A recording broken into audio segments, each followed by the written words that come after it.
টয়লেটে 20 মিনিট বসে থাকেন, তবুও পেট পরিষ্কার হয় না? একটু থামুন। ইসবগুলের ভুসি আর পানি খেয়ে যাচ্ছেন, কিন্তু সমস্যা যাচ্ছে না। কেন জানেন? কারণ আপনি ভুল জায়গায় চিকিৎসা করছেন। আমাদের দেশে প্রায় প্রতি 4 জনের মধ্যে একজন মানুষ এই কোষ্ঠকাঠিন্যে আক্রান্ত আছেন। গবেষণায় দেখা গেছে বিশ্বব্যাপী গড়ে 16% মানুষ এই সমস্যায় ভুগছেন। কিন্তু সবচেয়ে বড় সমস্যা কি জানেন? মানুষ এটাকে শুধু পেট পরিষ্কার হচ্ছে না এই সমস্যা ভাবে, আর সমাধান খোঁজে বেশি ফাইবার, বেশি পানি, ইসবগুল, ল্যাক্সেটিভ এর মধ্যেই। কিন্তু এগুলো আসলে উপসর্গের চিকিৎসা, মূল কারণের না। এখন আসল কথা বলছি, কোষ্ঠকাঠিন্য কোনো রোগ না, এটা একটা সিগন্যাল। আপনার শরীর বলছে, ভাই ভেতরে কিছু একটা ঠিকমতো কাজ করছে না। প্রশ্ন হলো, কি কাজ করছে না? বেশিরভাগ সময় উত্তরটা বৃহদান্ত্রে না, উত্তরটা থাকে পাকস্থলীতে। হজমের প্রথম ধাপ পাকস্থলীর অ্যাসিড। সেই অ্যাসিড যদি কম হয়, সেটাকে বিজ্ঞান বলে হাইপোক্লোরহাইড্রিয়া, তাহলে খাবার ঠিকমতো ভাঙে না। অর্ধেক হজম হওয়া খাবার অন্ত্রে গিয়ে আটকে যায়, গ্যাস হয়, পেট ফাঁপে, পায়খানা শক্ত হয়। আর মজার বিষয়, বয়স 40 পেরোলে 30%-এরও বেশি মানুষের পাকস্থলীর অ্যাসিড স্বাভাবিকের চেয়ে কম থাকে।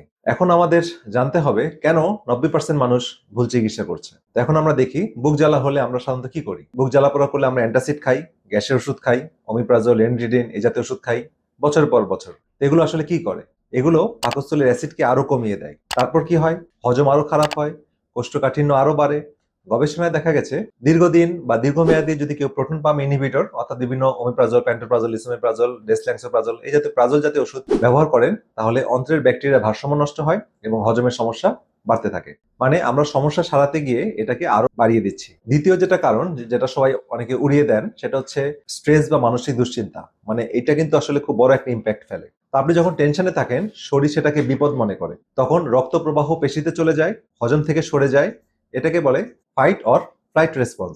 ফলাফল, অন্ত্রের নাড়াচড়া বা পেরিস্টালসিস ধীর হয়ে আসে, খাবার আটকে থাকে।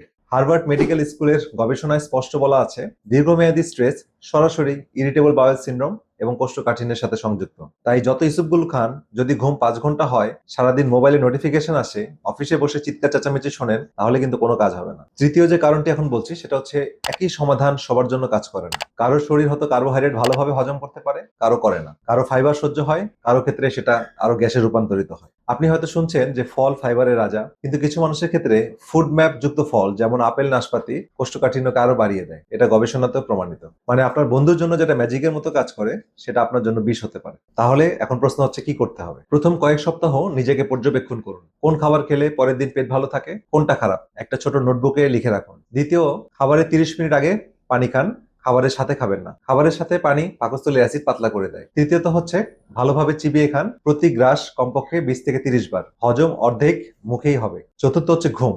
গবেষণায় প্রমাণিত যে রাতে 7 ঘন্টার কম ঘুম অন্ত্রের ছন্দকে নষ্ট করে। আর পঞ্চম বা 5 নম্বর যে বিষয়টা গুরুত্বপূর্ণ বিষয়, সেটা হচ্ছে যদি 3 সপ্তাহের বেশি কোষ্ঠকাঠিন্য থাকে, পায়খানার সাথে রক্ত আসে, ওজন কমে যায় বা পেটে ব্যথা থাকে, এখনই ডাক্তার দেখান। এগুলো গুরুতর সমস্যার লক্ষণ হতে পারে। এই ভিডিওটা যদি আপনার গুরুত্বপূর্ণ মনে হয়, তাহলে দেরি না করে আপনার বন্ধু বান্ধব, পাড়া প্রতিবেশী, আত্মীয় স্বজন এবং পরিবারের সদস্যদের মাঝে শেয়ার করুন। কারণ এই তথ্য বছরের পর বছর তাদের জমে থাকা কষ্ট লাঘব করতে পারে। তো কমেন্টে লিখুন এই 5টা পরামর্শের কোনটা আপনি আজ থেকে শুরু করবেন। ফেসবুকে ভিডিওটি দেখে থাকলে পেজটি ফলো করুন এবং ইউটিউবে দেখে থাকলে চ্যানেলটি সাবস্ক্রাইব করুন। কারণ পরবর্তীতে যে কোনো গুরুত্বপূর্ণ ভিডিও পোস্ট করার সঙ্গে সঙ্গে আপনারা পেয়ে যাবেন। ভালো থাকেন, সুস্থ থাকেন, দেখা হবে পরবর্তী ভিডিওতে। আল্লাহ হাফেজ।